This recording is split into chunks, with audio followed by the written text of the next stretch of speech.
Welcome to the Innovation of Work podcast. Today we have Doug Pontsler from COVE. We're very excited to have you today, Doug. A little bit of a bio here, but I'm not going to give it all away because that's part of what we're going to talk about today. Doug is Chairman and Managing Director for COVE, the Center of Visual Excellence, Visual Expertise, launched in 2018 by the Toledo Museum of Art. COVE is dedicated to the application of visual literacy for industrial and service applications with an emphasis on safety. In his leadership role, he's responsible for all aspects of the enterprise, thought leadership, product development, and customer satisfaction. Doug, welcome to the podcast today. Thank you, Robin. It's great to be with you.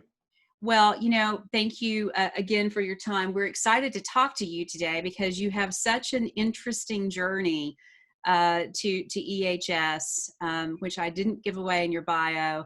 Could you share a bit about your origin story and how you got into EHS?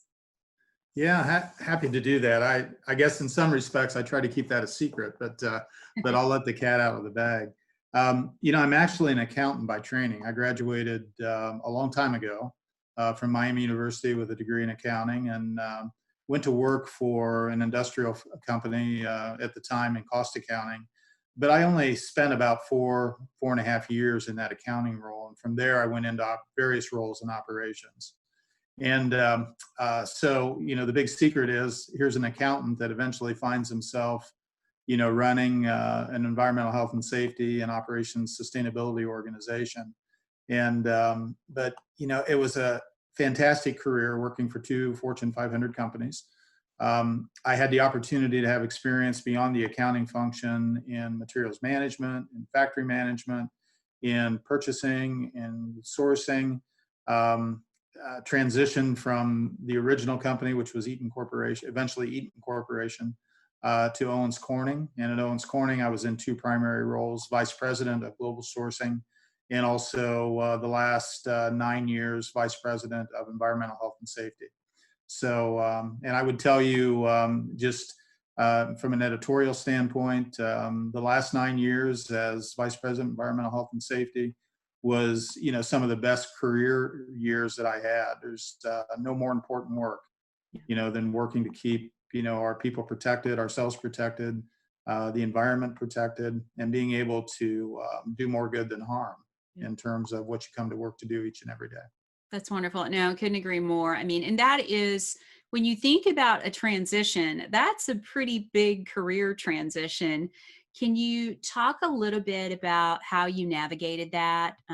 Maybe some of the expertise and support you sought out to help you with that transition? Yeah, I think, I think I was very fortunate in that, both companies that I worked for over my career that, almost was 40 years long, were great organizations and had great people in them. And so as I transitioned from, one area of expertise to another area that I really had no expertise in, it really boils down to sort of 2 things. And that is, number one, your personal aptitude to just simply learn.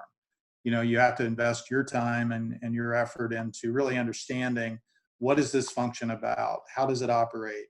You know, what's required in terms of the daily tasks and activities in order to be able to achieve the objectives of the organization. And the second, and this is maybe more important than the first, is just reliance upon the people that are in that organization. Yeah. The people that really know what needs to get done are the people that are doing it today. And they have great thoughts and ideas, and sometimes they just don't have the mechanisms to be able to activate them. And I think if you're a good listener and you take the time to understand first before, maybe planting yourself in the ground in terms of what you think ought to be done, Right. I think it serves you very well. Yeah. I think too, when you think about listening, it is being open to maybe changing those preconceived notions that you might have, which is sometimes it can be rather hard to do, but so important. Completely agree with you. I think one of the other things that we talked about kind of in the pre-interview is some of the organizations that were instrumental for you. We talked about NSC, we talked about the Campbell Institute. Could you talk a little bit about how you found those organizations, how you got involved, and the importance of that for maybe for you personally and even for other professionals today? Yeah, I think, one of the models for me in terms of personal learning and also really trying to understand, what needs to be done in an organization is to not only look inside and examine the plans and examine the goals and the objectives that have already been established, but also look outside and what are other people in your particular function or what you're trying to the area you're trying to make accomplishments in. What are they talking about? What are they focused on? What are they doing? Right. And it doesn't necessarily mean that you have to do exactly the same thing. Their situations might be different. Their challenges might be different, but it's always good to get a sense of what is the best in class sort of activities that are going on. And if other people are doing them, then we probably ought to think about whether we should be doing them too. Yeah, And if we're absolutely. not, is there rationale for why that would be the case? So sort of using the environmental health and safety and operations sustainability work that I did prior to retirement, one of the first things that I did was connect with the National Safety Council. Hmm. And I went to my very first Congress was somewhere in the neighborhood of 2008 or 2009, and I knew nothing about really what the National Safety Council was all about, but they had a reputation, they had presence, they had this big event, National Safety Congress and Expo. And I headed off to, I think it was actually maybe Indianapolis, Oh, okay. Yeah, that's great. Indianapolis or Atlanta. I don't recall for sure. And went about meeting people, attended sessions. Again, listened to what they were talking about, and whether we were talking about the same thing in terms of what we were trying to accomplish. Right. It was there I ran across John Doney and several other National Safety Council members, and this uh, sort of fetus of an organization at the time called the Campbell Institute. Yeah. And there I found a group of peers that were just incredible in terms of their willingness to share, their willingness to challenge, their willingness to, quite honestly, invest in me in a way as a peer that helped me go back to Owens Corning and know the sort of questions I should be asking. Right. Oh, that's amazing. So, but your journey with NSC and the Campbell Institute didn't end there with you learning and creating those really strong relationships with experts and folks and companies who are really trying to move the needle. You went further than that. Can you talk a little bit more about where you ended up collaborating in a more deep way with the Campbell Institute? Yeah, I'll maybe three at three different levels. I can kind of talk about that. I think first of all, I'm kind of an all-in guy. I try, if I'm going to be connected to something, I try to really be connected. I try to make sure that I'm contributing in a positive way to the best of my ability, because I'm certainly receiving value from that participation. It doesn't do you any good to just sign a member role and read an email occasionally. It's Right. you really have to be at the table to get the most value out of what's going on. And that really culminated with I was ended up being on the board of directors for the National Safety Council, and I also was chairman of the Campbell Institute for 3 years. Second chairman. The Campbell Institute is now on its third chairman since its Right. beginning. And that was again some of the most satisfying, not only work but also relationships, that I've been associated with, and those continue today. Yeah. Now, I think that's amazing in the fact that again, your journey is so unique that you walked into this world of HSE, EHS, and found that kind of collaboration, and then ended up in leadership roles not long after you made the cutover to this new world, which is really, I think it's super impressive. Could you talk a little bit about maybe some of the learnings from those experiences with the National Safety Council, Campbell Institute, and kind of what you brought back into Owens Corning as a result? Yeah, I think, one of the things that I realized pretty quickly, and anyone that's worked in this function for any period of time, is going to recognize, sort of two primary channels of activity that goes on in this space. One I would classify as really procedural, tactical, the rules and the regulations of what needs to happen and what Right. needs to get done. And those are important. There's also a dimension of the work that we do in environmental health and safety, as we do in most other functions. And that's around leadership. It's around the idea of what is it that we're trying to accomplish? What's the culture that we're trying to create? Or if we have that culture, how do we build and continue to advance that? And that's really all about the engagement of the people in the organization. There's some things that you can kind of set in a corner and do on behalf of the company with an engagement might not quite be as important. Right. But, when we talk about environmental health and safety, man, it is everybody, Oh yeah. makes a difference, Yeah. in what we do and how we do it. And so the ability to engage people around what it is we're trying to accomplish is just absolutely critical. Yeah, it makes all the difference in the world. I think, and as we kind of talked again, kind of pre-interview, we talked a lot about how leadership has really been kind of core to your career and really kind of a guiding principle for you and have strong beliefs and around that and a theme and a focus for you.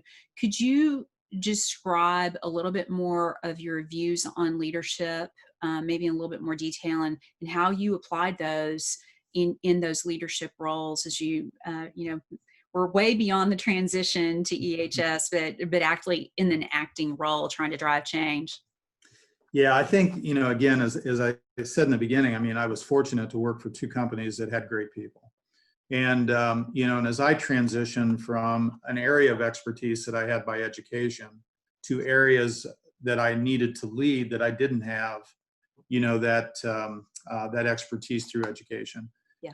I really had to rely upon the people that were in the organization already to be able to teach me what was important and give me their views about, how things are operating and how they need to operate in order to be able to advance the journey that we're on. Right. And by and large, I mean, people know. I mean, they have ideas, they have thoughts.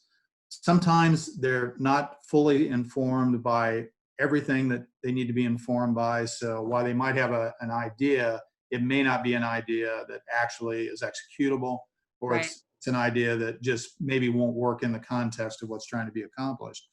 I think that's kind of less the time than more the time that that's true. So, getting out and listening, hearing what people have to say. Right. Um, I think there's a few things to me that are absolutely critical, and that is, number one, if we expect people to contribute, they have to know, why we're trying to accomplish what it is that we're trying to accomplish, Exactly. and what's the bigger picture, and ultimately, what defines success. Because if they understand the bigger picture, then they have the opportunity to be creative. They have the opportunity to be innovative in the what and the how. Right. And I think too often as leaders, it's easy for us to sort of jump into, here's what I want you to do. Right. And people are, left behind in terms of, okay, well, I understand what you want me to do. I just don't understand why you want me to do it Right. and what we're trying to accomplish, at the top. So, if we're able to explain that, if we're able to engage people around it, then there's flexibility often in terms of how you accomplish what it is you're there to accomplish, what things you actually do. But you got to open up, sort of the lens to give people enough context that they're able to contribute their ideas as well. Absolutely. I think, a second thing is that, there's nothing like the right people, and nothing like having the right people and making the right growth and development investments in those people. Oh yeah. And when I say right people, it doesn't necessarily mean that, right people are defined exactly by a set of technical expertise or something like that. Often they can grow into that if they don't necessarily have it today. Right. It's just people that, are creative, they're innovative, they're Mhm. committed, they're they want to win as much as what you want to win. Yeah. And those are the people that you want to circle yourselves with in order to be able to, sort of take the hill that you need to take. Yeah. And then maybe the last component is just, accountability is important. I mean, you have to get stakes in the ground, and you have to be able to know, where do I need to be at a certain point in time in order to be able to make the decisions about what will be necessary to get you there. Right. And so you can't ever take your foot off the pedal from an accountability standpoint. But if you do that in an engaging way, then you can have iterative processes that allow you to do the right things. No, absolutely. No, that all makes so much sense, and it resonates. And you're absolutely right. It's easy as leaders to get caught up in what you need to have done versus making sure everyone understands why. Yeah. And I think, that ties so well into safety and having frontline workers or just all the workforce understand why you need them to do what they're doing. So that kind of, let's parlay this into kind of the next step in this conversation, which brings us back to what you're doing today. So, after Owens Corning, you've embarked on a brand new journey with a very interesting opportunity. And from our discussions, it would appear that it really leverages everything that you've done up to this point, and leverages your expertise in leadership and in EHS, and really kind of driving change. So could you tell us a little bit about COVE? What is COVE, and how did that get started? Yeah, I'm happy. I love talking about COVE. No doubt about it. Yeah, COVE. I'll step back and let me begin with why is this important? Sort of thing. What we do in safety, and the processes that we utilize begin with seeing. I mean, it's hard to think of a safety process, whether it's hazard recognition, hazard identification, incident investigation, observations, you name it. Whatever we do in safety, it begins with going out and looking at something. Right. And, sort of seeing what's there in order to be able to develop an interpretation and develop meaning about what it is that you're looking at, so you know what to do. Right. And it was very kind of down the road in our journey at Owens Corning on hazard recognition, that really helped fuel some of the safety improvements that we saw as an organization, that we wanted to figure out how could we go to the next step, what was necessary for us to do. And we had ideas about that, and our people had thoughts about what we were doing and how we could improve that. And it was in that time frame that I heard about this idea of learning to see. Right. And I'd really never thought about that before. That even though seeing is so fundamental to what it is that we do, I can look back at my history and never had I had an opportunity or found an opportunity or was informed about an opportunity that I actually could improve when I look at something, what I actually see. Right. And that's quite honestly what visual literacy is all about. It's what you see, what it means, and what you do as a result of that. The idea that it came out of art education and had not been applied to, the work that we do in industry in general, and specifically to safety, was what the real opportunity was. Right. And if we think about our own personal experiences, how many times have we been involved, in some form of an incident or whatever, and either we ourselves or the people who we work with and around, you'll hear someone say, I've walked by that 1,000 times and I never seen it. Or at home, we'll lay our car keys somewhere different than where we laid it the last time. And we keep walking by them and we don't see them. Yeah. So, that was a bit of a triangulation for me that, okay, if there's a way that we can actually see better, and we have this realization that we're constantly missing things. And if you put that in the context of incidents that occur within organizations, the worst sort of way to learn about a hazard that we have not yet discovered is to be informed by an incident that just happened. Yeah. Because there's none of us that want to put our hand up and say, I volunteer to be the next injury, No. so that the organization can learn the next thing that needs to be fixed. Yeah. So we did some investigation with the Toledo Museum of Art, who had expertise in this area. And it was through that investigation and through some initial, training that we went through, that this realization that we don't see as well as we think we do, Mm-hmm. that there are tools and there's techniques that we can apply to improve that led us to integration of some of those concepts inside of our hazard recognition and also our incident investigation process. Right. As we began to share that with other companies, largely through Campbell and the National Safety Council, other companies started to be sort of interested in the same thing. I mean, it was still a little strange, Right. to think about, I could go to an art museum and I could receive training that would help my safety program, Right. and safety performance. But, the more people thought about it, the more sense that it Yeah. started to make. It makes absolute sense. Yeah. So likewise, the museum was thinking about it in that same context, that, if there's a way for, this component of what's resided in art education for decades, if not centuries, Right. if there's a way for that to be relevant to industry in an impactful way, then we should be doing that. Yeah. We should be providing that opportunity. So as I retired from Owens Corning, that was about the same time that the museum was gathering momentum around figuring out how to, sort of take this into the marketplace and help companies be more effective. I became part of that effort, and we ended up forming COVE, the Center of Visual Expertise. We're a little over maybe 2 years and 3 months old now, 4 months old. And it's been an experience of a lifetime. Could you talk a little bit? I mean, that's just it's such a fascinating journey. And could you talk a little bit more about what does it mean when someone gets involved in COVE? What are the offerings that you have?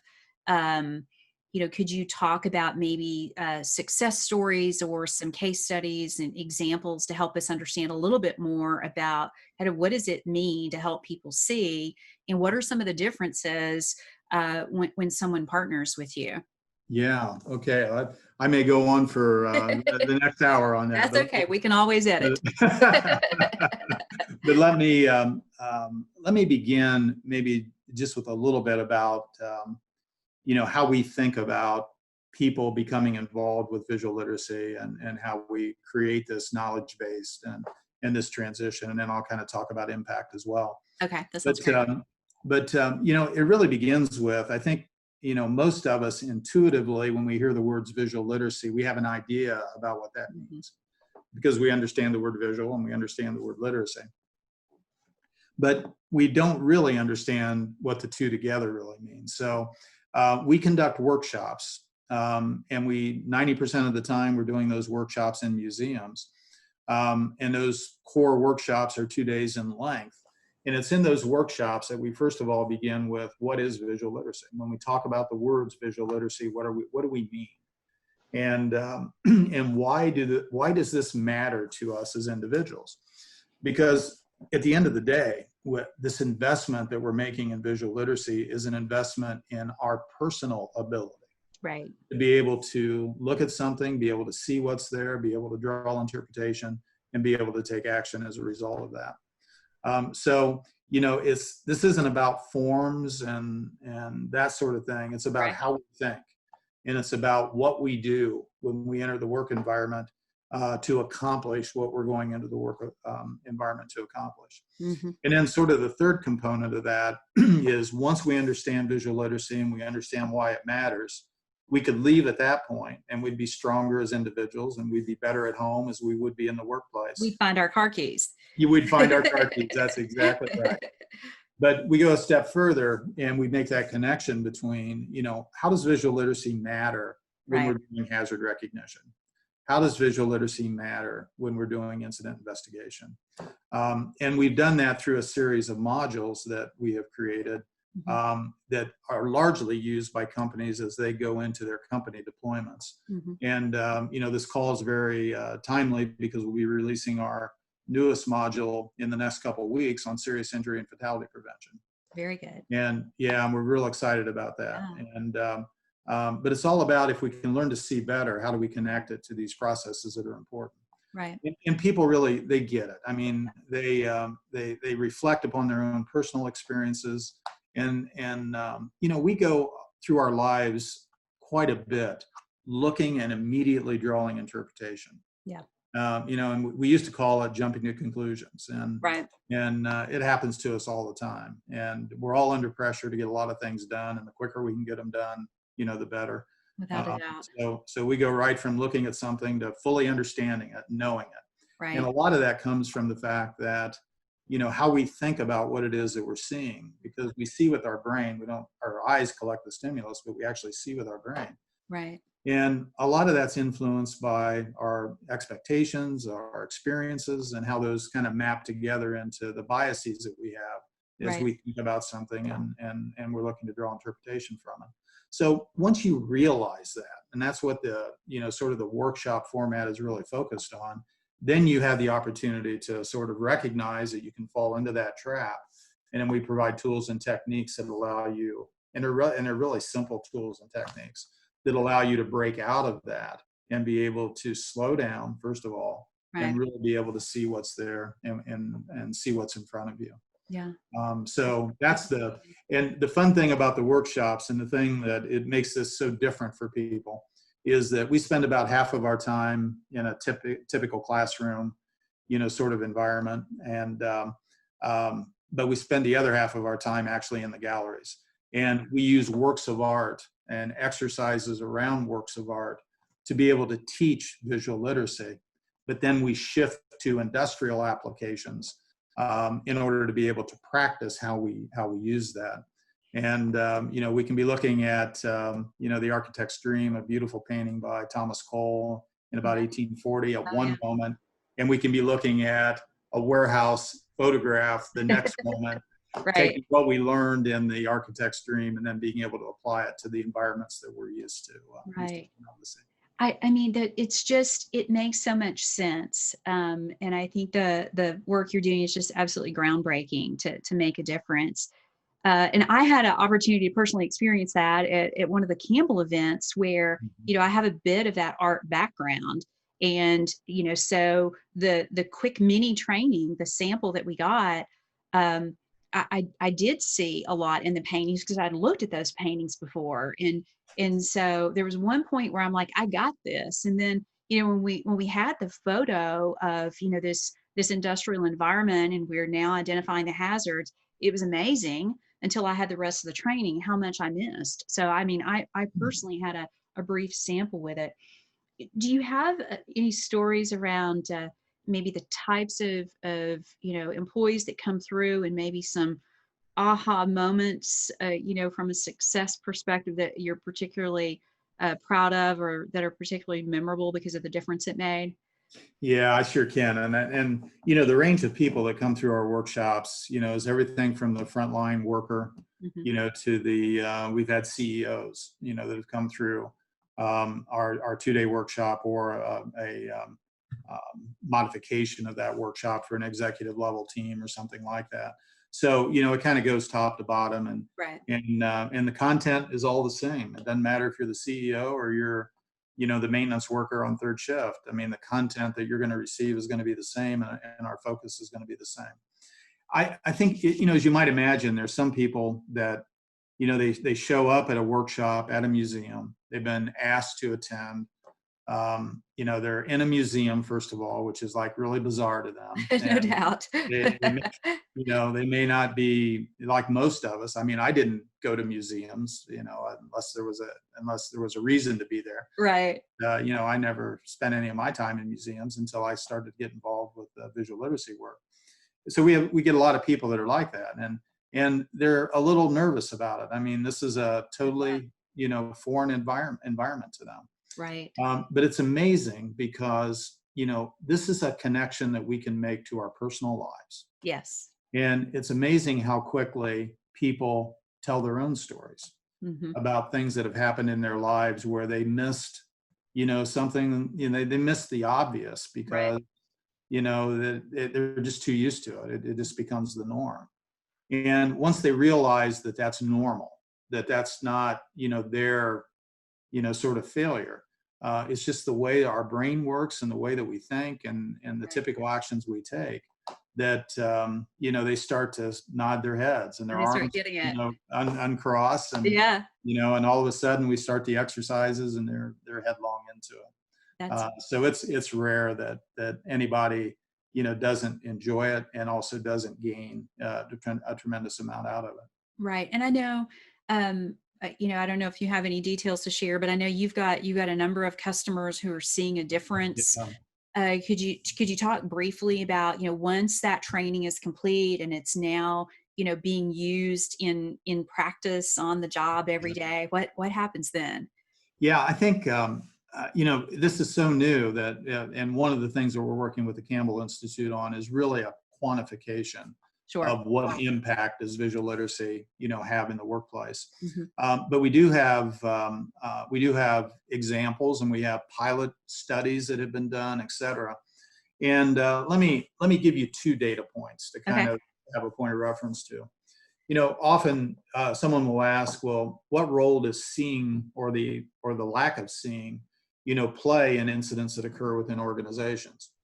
And so we were fortunate to have a data set from one company that was about 17,000 incidents that had occurred over almost 20 years. Okay. And these were all kind of incidents. These were injury incidents, they were near misses, they were property damage. Right. So they were a wide range of incidents. And we took that data set and we had a data scientist Hmm. go through that data set using tools and capabilities that exist today, Right. that didn't exist, Yes. certainly 20 years ago, but maybe Right. even 4 or 5 years ago in some Right. respects. But, he looked at how incidents were described. He looked at the corrective actions that were put in Mhm. place using these advanced tools. And what he concluded from that particular data set was that there was the likelihood that in 24% of the incidents that were in that data set, that seeing played a role. Mhm. It could have been a significant role, it could have been a contributing role, but there was somewhere in that incident where there was evidence that someone missed something. Right. It was right in front of them. They just didn't see it, or they didn't draw an appropriate, sort of interpretation. That analysis was reinforced by another analysis that was done not by COVE but by somebody else, much smaller data set, manual review of the data set, Hmm. asking basically the same question, and they came up with about 32%. Those are huge So percentages. yeah, so that tells us that we're talking about something Yeah. that is not insignificant. Right. Whether the 24 and the 32 are exact or not, who knows? Yeah. But there's a level of materiality here that this is a problem we're solving. Right. No. So I'll flip to now, what companies have seen, in application. Hmm. And I'm going to talk about it in two ways. I'll talk about it qualitatively, and I'll Okay. talk about it quantitatively. Qualitatively, we survey through the workshops, and companies obviously, seek feedback from the people that participate in the workshops. And the qualitative feedback on this is fantastic. Hmm. We see numbers that are over 90% in how people feel about its application to environmental health and safety, Hmm. and their willingness to recommend this to a colleague. So those are That's huge. so those are two indicators that people do connect to it and they do see it, making a difference to them. Right. On the quantitative side, we've had some pilot studies that companies have undertaken.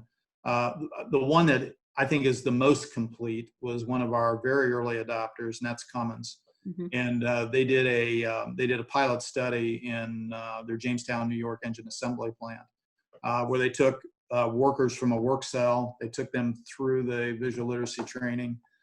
They went back out into that work cell and they did hazard hunts, looking for hazards Yeah. that they hadn't identified before. And they do a really good job of doing a risk score by area. Hmm. And as a result of that training and the effort that they went through to go back out and re-examine that area, their risk score went up by 30%. That's And another huge stat. and Yeah, and most of the increase when you look at them, they're in the the normal daily sort Yeah. of misses, it's the Hmm. things that we become accustomed to, the Right. trip hazards, the sharp edges, the sort of things that we just walk by 1,000 times Yeah. before we have an experience that teaches us that it's there. We've Right. heard other numbers from companies that have done their own sort of mini pilots that that either in the number of hazards identified or risk that is 10%, 15%, Right. upwards to that 30%. The last point of reference maybe I could make is there was a study done back in the mid 2000s Hmm. on the application of visual literacy in the medical field. And there were 8 medical universities that came together. Harvard was the lead medical institution. Hmm. And they came together and they studied what happened if they taught visual literacy skills to one group of residents, and then they maintained another group of residents as a control group that didn't receive the training. Right. And their quantification was about a 38% increase in observations by the group that had received the visual literacy training. Again. And so, those are certainly indicators that this matters and it can have impact. Yeah. And our goal is, over the next year, 2, 3, as we continue to build more and more application, that we'll be able to do more and more quantification. Yeah. The challenge is, as it is with most things, and I'm sure you experience this as well, Right. is safety processes are big processes. There's a lot of components to them, Hmm. and often they're all changing at the same time. We're investing in technology to help us. We're doing a different kind of training on something else, and Right. then we have the visual literacy component as well. So Yeah. it's really challenging to kind of just isolate the visual Hmm. literacy component and say it alone made a difference. Yeah. And I wouldn't want to say that unless we could really be definitive that that's true. But we Right. feel that these skills are just part of the overall portfolio of capability Yeah. that'll allow us to be successful. Yeah, no, that's fantastic. I mean, it is so impactful. Just the data you have so far, and I can't imagine how much more rich that data will get over time. I'm sure it's going to be significant. So, switching gears just a little bit, we would be remiss if we didn't talk about some of the new hazards that the entire world has been facing over the last many months with COVID-19. A whole new set of hazards that have affected every worker in every company. Could you you I really view you're an expert in hazard recognition given all the work that you've done. Could you talk a little bit about how you view COVID-19 as a hazard, and maybe some best practices or recommendations or observations that you have around that? Yeah, I mean, we're living in an extremely, interesting and challenging and informative time. There's no question about that. And by no means do I want to underplay the uniqueness of the COVID situation Right. and the impact that it's had on so many lives in our country. Whether it's people that have lost their lives as a result, or they have gone through the curve of infection and recovery. And I mean, this is just a terrible situation, and I don't Right. want to underplay that.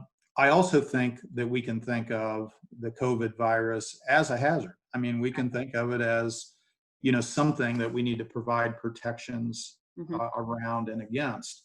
And if we think about it that way, then we can begin to rely upon some of the proven technologies and approaches that has existed within the safety world for a long time. Like the excuse me, hierarchy of the controls. Right. If we think about what we're going to do to protect our people in the workplace, and we think about it in the context of the hierarchy of controls, we're not going to necessarily we're not going to eliminate the virus by the activities that we do, Right. but we can eliminate the exposures. And some things that we can do to eliminate the exposures, and we're doing these at the museum, is that we can close down areas that really aren't necessary for operation, for example. And then we don't have to worry about cleaning those areas, and we don't need to worry about the procedures and the processes associated with that. So Right. we can kind of narrow the scope of where we need to focus. We can apply engineering level controls Hmm. to preventing people from going into certain areas or taking certain actions. Right. We're certainly implementing a lot of administrative related controls. We're also implementing a lot of PPE, sort of activities, just like the whole world is. Right. So if we can think about what we can do consistent with the hierarchy of controls, we can be comfortable that we're doing the things that are most impactful to being able to protect our people, and Right. in our case, to the museum visitors to the museum as well. So I think that's one dimension of Right. how traditional safety processes works in this environment as it does in other environments. Right. And then a common question I get is, what's the role of visual literacy Right. as it relates to the COVID-19 situation? And the way that I think about this is simply, we can't see the virus, so it's not like we're missing the virus itself. I mean, Right. we can't and we won't see the virus, but what we can see are conditions that may promote the spread of the virus, Hmm. or even the contamination of things that can cause the spread of the virus. So what we're talking about in the museum, and we included visual literacy training in our training around COVID, Right. is let's look for the conditions that are important for us in order to be able to prevent the spread. So, are people keeping physical distance as is appropriate? Are we completing the checklist associated with, how regularly we might be cleaning and sanitizing? Right. Let's use our visual literacy skills to identify unique areas of exposure Hmm. Hmm. that may be appropriate. So, we won't see the virus, but we can see the conditions Right. that we want to make sure that we deal with and deal with them effectively. Yeah, no, that makes total sense. It's certainly a tough time, and uh, we're going to continue dealing with those hazards for the foreseeable future at this point. So important to have that view on it being it is just another hazard, a different type, but it is hazard. Well, last question that I want to ask you is really around kind of your vision and wish list for the future. I know there are, we all wish a world where there are zero incidents. We'd like to get there, and even the National Safety Council has a new effort toward that, working towards zero. Um, what would be on kind of your wish list for where you'd like safety technology or solutions that would help support that move to zero? Where would you like to see things go? And would you mind sharing some of those ideas? Yeah, I wish I was all seeing here and could pick winners and all those sort of things in terms of what I think will matter as we go forward. But I kind of think about it in maybe a couple different ways. I think we're seeing the infancy of a lot of technology kind of solutions, Hmm. but we haven't necessarily seen them at scale yet. Right.